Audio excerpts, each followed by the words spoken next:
We all have heard horror stories of how a remodel nearly tore a couple apart, as well as how impactful our environment can be on our state of well-being. Remodels don't have to end in divorce, and we can reflect our true selves in our environment with the right approach. Welcome to Psychotecture. My name is Rachel Melvald, and I'm a psychotherapist and designer. Psychotecture was developed as a methodological approach to ease issues that come up in design challenges, as well as a philosophy on how our environment can reflect our highest selves. Each week, I will interview an expert in the field of design and psychology to shed light on design challenges. I will also have a special series called The Psychotect is In, where I can offer help to those in design intervention need. If you're enjoying The Psychotect is In, please subscribe to my podcast, as well as follow me on social media at Rachel Melvald. And if you are a client, couple, or designer architect having a design challenge, please feel free to email me at my website, psychotecture.com, or rachel@psychotecture.com. Welcome to The Psychotect is In. This week on The Psychotect is In, I am so excited to interview our guest expert in biophilic design, Oliver Heath of Oliver Heath Design. He takes a human-centered design approach to deliver tangible and financial benefits to the triple bottom line of people, planet, and profits. Biophilic design uses humans' innate attraction to nature and natural processes to improve the many spaces we live and work in. Without further ado, I'm excited to introduce our guest, Oliver Heath. Welcome, Oliver. Thank you so much for taking the time to do an interview today. I know you're very busy, and this is a very trending, hot topic in psychology, architecture, and design. So as my business, Psychotecture, how we look at how we feel and how we experience the environment and how it enhances our well-being, your work is so important. And so I just feel so honored to have you today. And I would just like to introduce you, Oliver. Welcome. That's a pleasure. Well, it's great to be speaking across the pond, as we say. Exactly, across the pond. And how are you doing over there? How is it? How is it in London right now? Life is opening up again. You know, we've got this sort of quite advanced vaccine rollout. People are getting vaccinated. And life is just starting to open up again. We can now meet in bigger groups. And there is a sort of tentative sort of move back into public and social life. And that's both, I guess, exciting and terrifying in equal measures. Yeah, I think that's well described, because in psychotherapy, I always say in trauma work, activation can be exciting or it can be terrifying. It's the same energy, right? And this integration can be overwhelming, right? Yeah. As us social beings. So wonderful. So I would just love to open it up to learn more about you and how you encountered biophilic design and what drew you towards it. And if you could just give me a background, I would appreciate it. Yeah. Okay. Well, I grew up in Brighton, which is a sort of coastal town right next to the sea, just south of London in England. And I basically sort of grew up swimming in the sea, running around, and then the kind of countryside outside of Brighton. And then when I went to study architecture at the age of 19, simultaneously, I was also teaching windsurfing. So in the summer holidays, I would go and kind of teach windsurfing and teach people to kind of enjoy nature, but to look after themselves in it. And then I'd go back to college and I would be studying architecture. And to a certain degree, my passion for nature, my passion for architecture sort of melded at that point.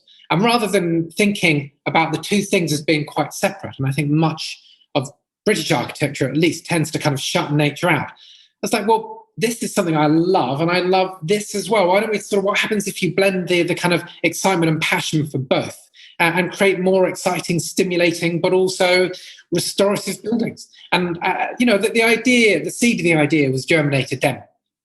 Since that point, I've run my own architectural and design practice for about 20 years, and my sort of passion for sustainability has grown.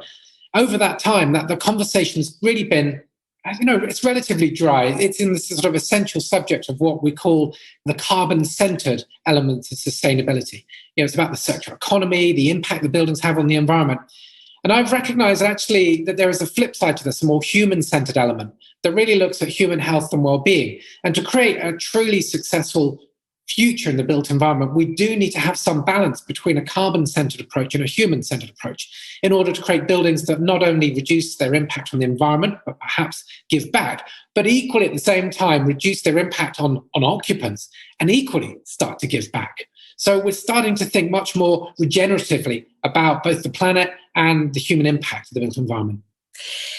And yeah, that's so interesting in terms of, yes, the regenerativity of the environment and how that engagement of a consumer or an inhabitant in space is in that relationship, and how healing that can be just by virtue of what you're employing in these sustainability variables you put into your design projects.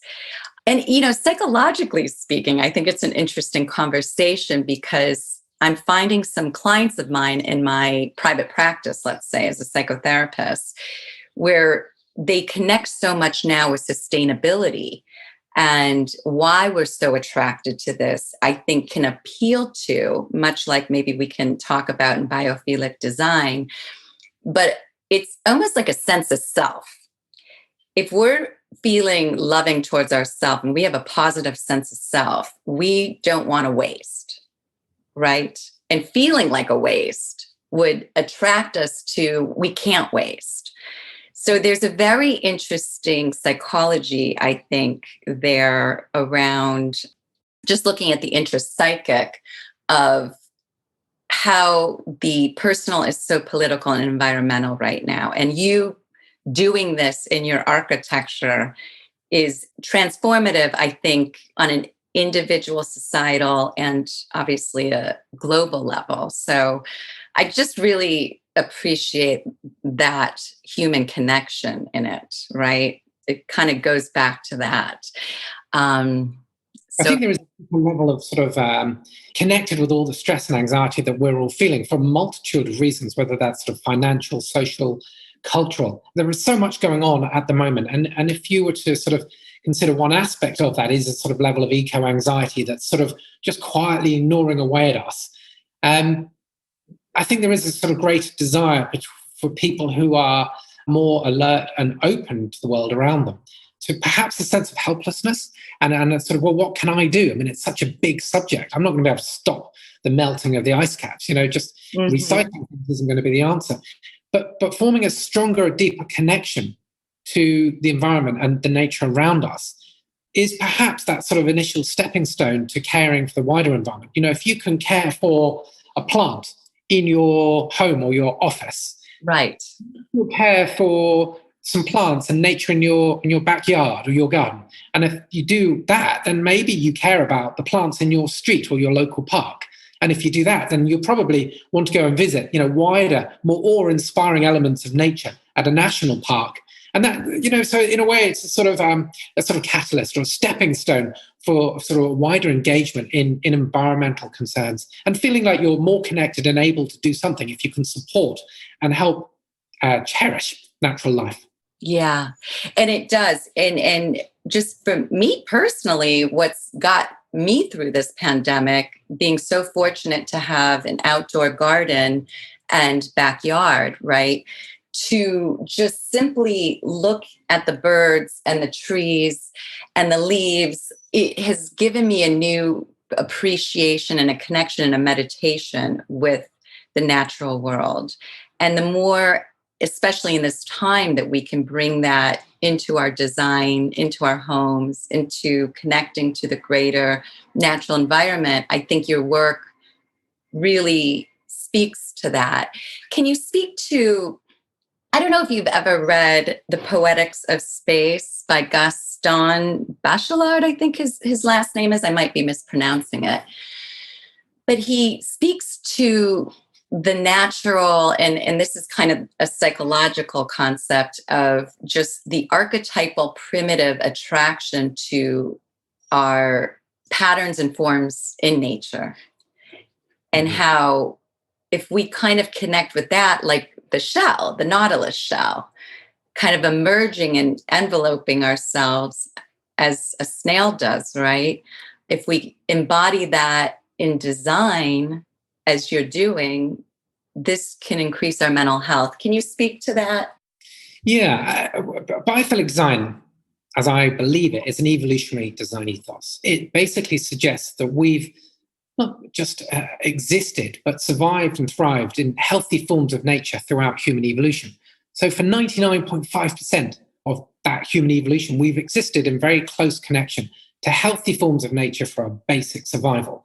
So in a way, biophilic design is in essence, genetic inheritance from that time spent evolving in close connection to nature, which means that we actually have some sort of deeper connection to it. We can recognize things that are a potential threat.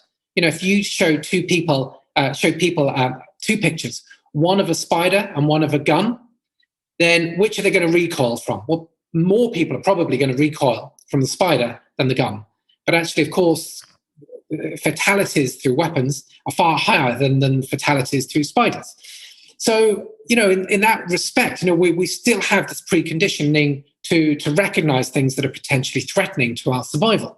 And the same goes for our natural environments. We're able to spot environments that are potentially threatening to our survival. So if we walk into spaces that are hot and dry, that are filled with dead plants, we know there is a sort of sense of deathliness about them.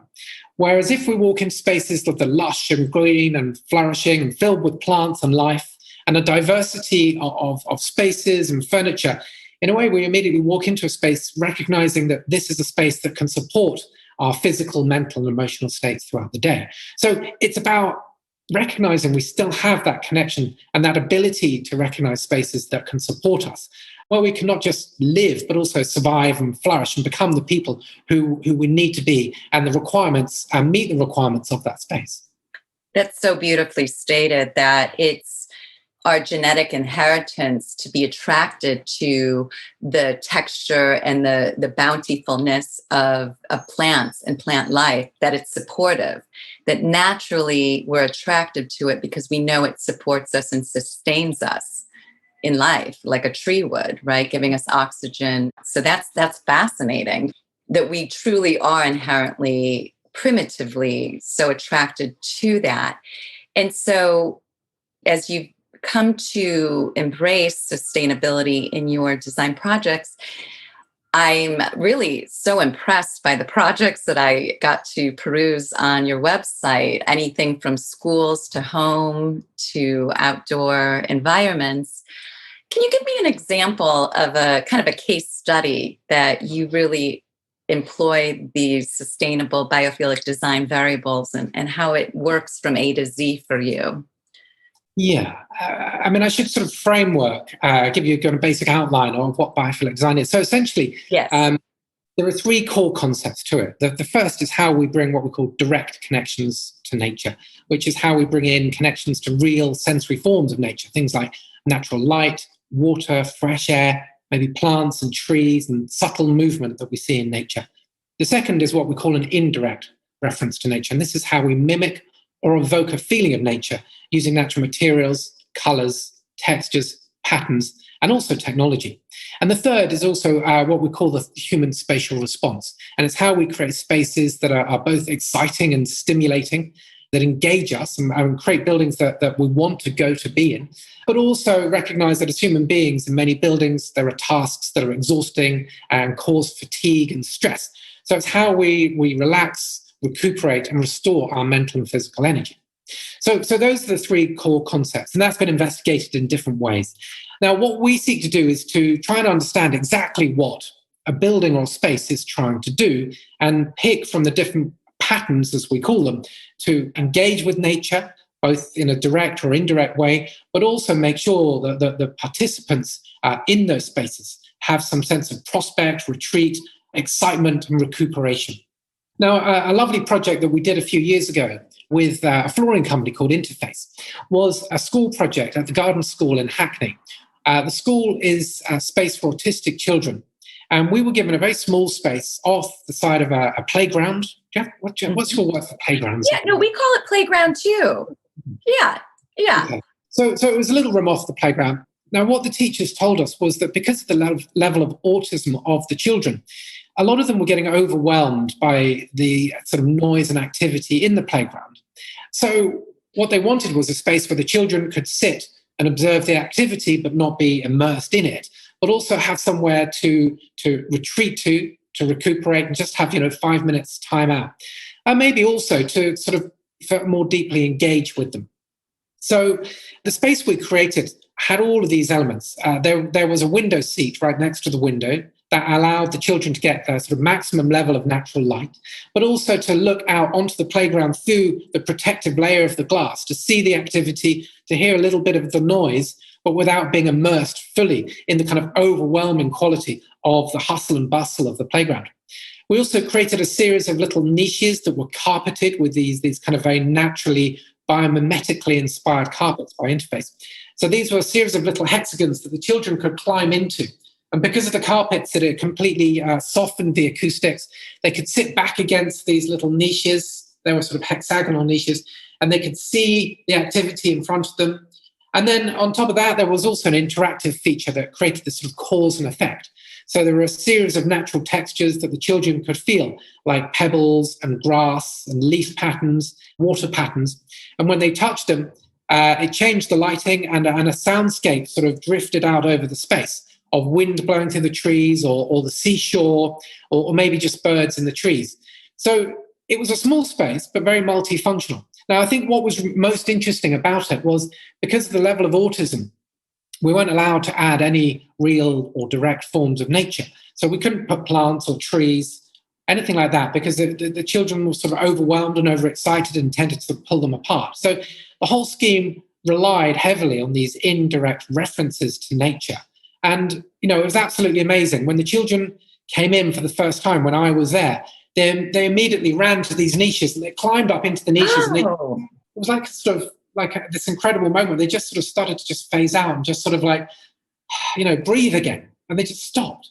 And then others climbed up onto the windowsill and were just gazing out, quite mindfully, in a way, sort of daydreaming onto the playground. And it was just the sort of most beautiful, these beautiful sort of photographic moments.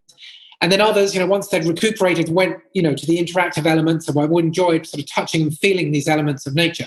So for such a small space, it seemed to quite visibly demonstrate enormous benefits for the children who otherwise would have just been sort of overwhelmed and overstimulated in the playground.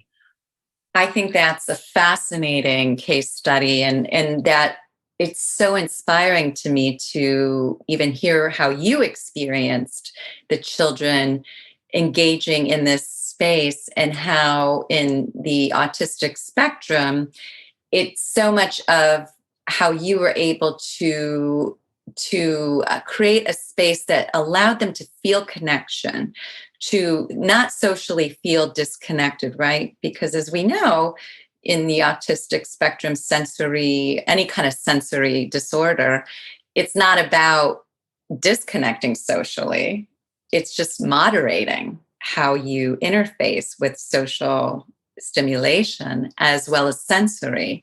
So this system really can kind of regulate, and therefore it's like co-regulating for the children. And it seems like to watch them want to go into the texture, to want to feel the tactile, the hexagons. The little niches they could Yes. Just illuminates how space and our sensory worlds can be so enhanced by the virtue of the design that you had implemented. I think that's a beautiful example of it, because it's sensory so much, right? Also, I think, is to recognize that this, there is neurodiversity in our sort of societies, and often it becomes about Asperger's or some other level of autism. But actually, I do believe quite passionately that there is still neurodiversity that's not of that scale. And I think many people know people who have some level of neurodiversity, but maybe it's all about sensory perception. And what our research is uncovering is actually that we all have different levels of sensory perception to noises, to elements of light or activity or color around us. And what we need to do is to design more sensitively, recognizing that in larger groups of people, everybody understands sort of sensory inputs or kind of receives them in different levels and are able to process them and filter them out or not. Right. So it goes beyond just being maybe introvert and extrovert, because people will be maybe either one of those or degrees of that, but equally may still have problems filtering certain things out. One of the members of staff in my office, she is very much an extrovert, really has problems with noise. She can't filter it out. She's easily distracted, as you might imagine, from an extrovert.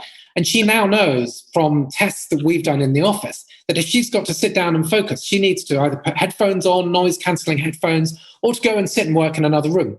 So what our work is sort of recognizing is the need to design for far greater levels of neurodiversity, just recognizing people's different sensory perceptions. Right. And it's just in all human beings, we have a different sensory makeup. And like you're saying, when one tends to be towards more of the extrovert, they can tend to be more attention deficit or more easily distracted at times, right?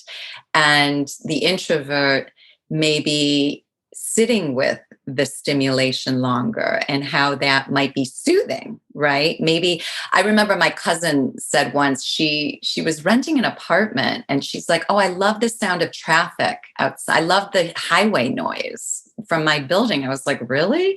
That would irritate me so much. She finds it soothing. So it's really, there's no one approach to designing for any client or organization. You're really having to create multi-factors into these design systems. The problem with that is that design for a lot of people, particularly interior design, is often seen as quite a sort of extrinsic approach. It's often about expressing some level of wealth or power. Think about the marble tops and the gold taps and the tassels everywhere and how fabulous everything is. It's about expressing identity. But actually, our approach is much more intrinsic. It's about turning it around and going, well, how do we design a space to make you feel better, to alleviate some of the stress or the fatigue that you're experiencing from looking at a computer?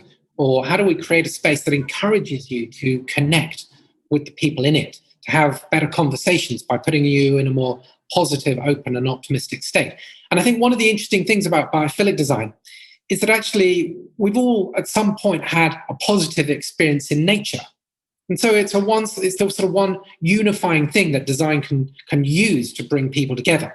Because there are lots of other design styles, whether it's modernism or postmodernism or classical architecture, but those tend to be quite polarizing depending on your kind of cultural or social kind of background. But nature is that kind of unifying thing. So our work around biophilic design is about using that nature connection to elicit a positive emotional response to wider groups of people.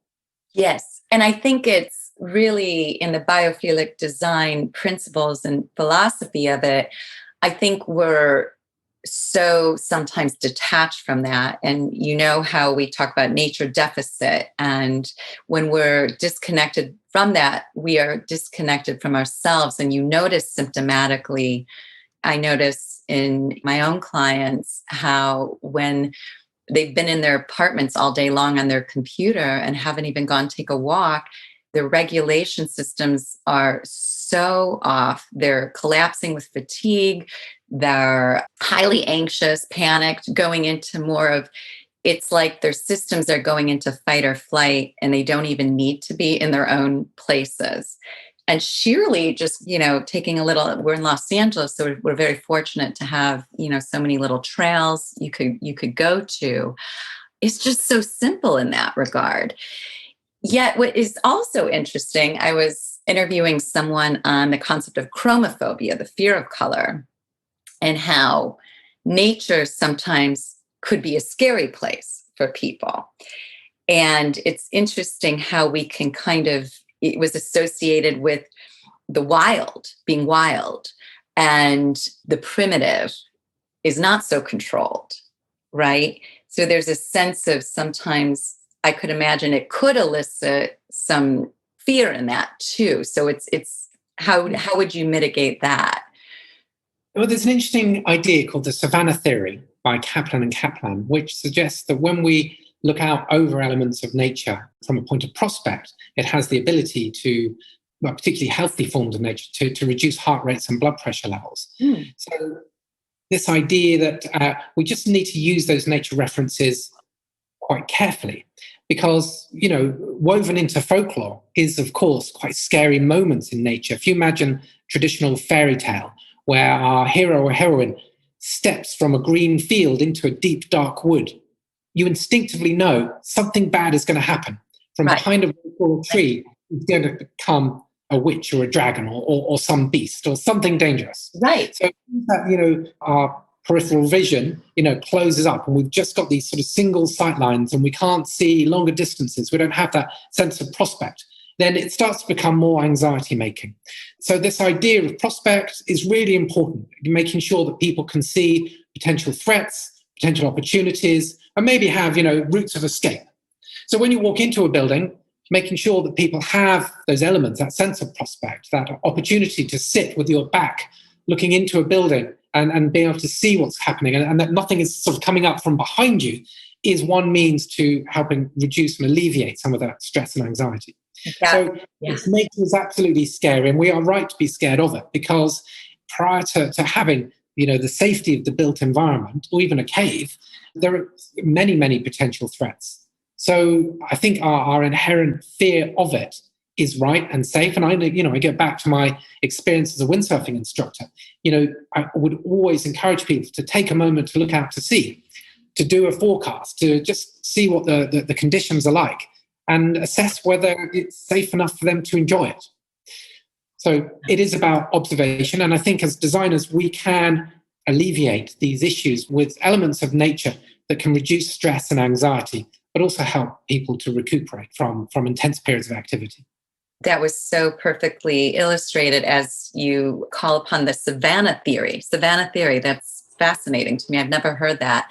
And how you incorporate safety. It is, nature can be threatening. So that is inherent in where we are animals in that regard. Like in windsurfing or any water sport, you would check out the variables in the elements, right? So I love that example of just how you would look outwards to see who's coming in, right? That's a very primitive sense of safety. We want to be able to scan and orient like, a child does into our environment and our surroundings. I could talk forever on this subject, and I'm just so ecstatic that I got an interview with you, because this is, in psychotecture and how as a psychotherapist who went back for design and like to incorporate all this, I like to collaborate and build a team and work with, a designer such as you.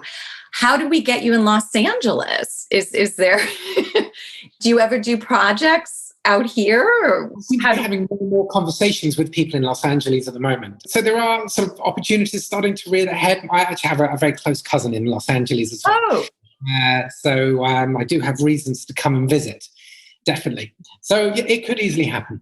Okay, great. Because it seems like the British friends that I have, it seems very complementary, London to LA. We're so opposite in our topographies. And I think the thing that remains is that, we all have some connection to nature. And part of biophilic design is about looking around you and understanding your immediate local environment. And in a way, it is a very vernacular sense of design. It's about trying to pick up on some of those local cues that people will be familiar with, that when experienced will bring back that memory. Maybe it is a particular color of the bedrock, or maybe it's a particular type of timber or tree that might bring it back. Or, maybe that happens through a more primordial sense, like scent. The smell is so primordial, right? Exactly. So maybe it is about picking up on some of those sort of local cues that you've experienced in nature and finding ways of bringing them into buildings. And just to end with, ways that our listeners can, in their own spaces, just quite simply introduce that into their homes. What is maybe just, not to lessen the whole design experience, but, just some very simple ways that people can have access to doing that in their own homes right now? Yeah, I think we've all experienced through lockdown certainly in the UK, that our homes and the buildings and the spaces we surround ourselves in have an enormous impact on our physical and mental well-being, because we haven't had that diversity of spaces that we would in normal life. It's tended to sort of focus and condense that kind of reaction to one particular place. And I think as a result, in England, we're seeing a lot more people going out and running and spending time in walking in nature. There are a lot more people owning dogs now as a result.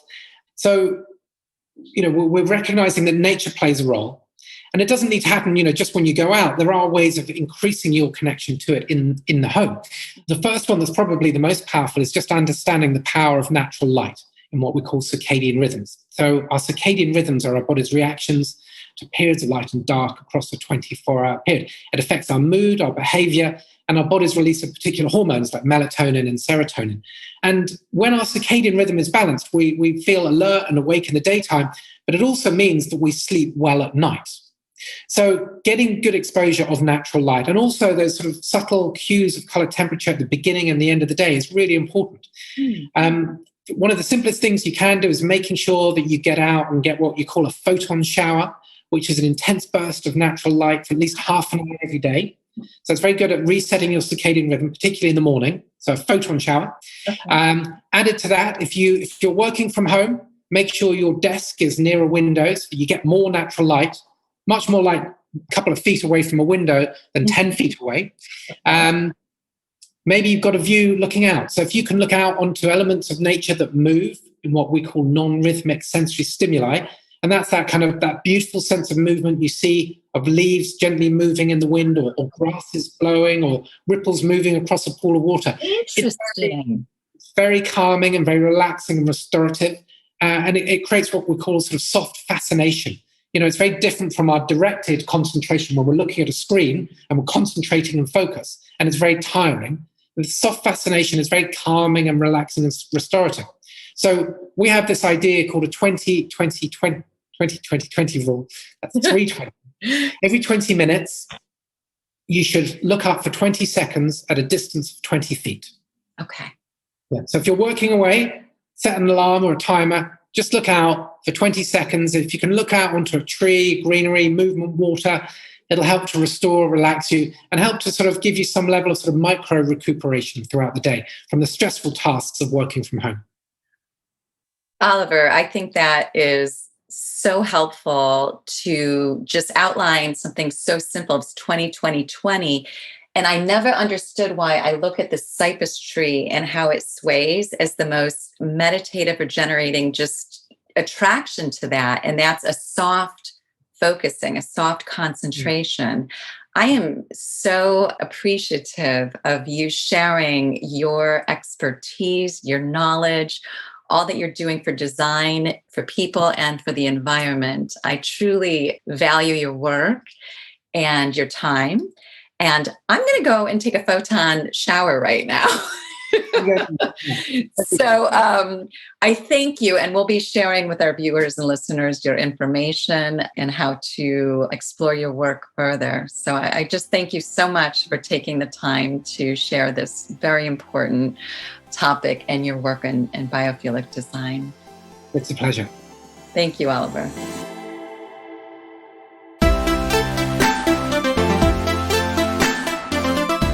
This is Psychotecture by Rachel Malvald, with coaching, consultation, and psychotherapy offered virtually and in-home throughout the Los Angeles greater area and nationally. We work to ease design challenges to create transformative habitats. Thank you, and we look forward to the next episode and your questions. If you're enjoying this Psychotech Design, please subscribe to my podcast, as well as follow me on social media at Rachel Malvald. And if you are a client, couple, or designer architect having a design challenge, please feel free to email me at my website, psychotecture.com, or Rachel at psychotecture.com.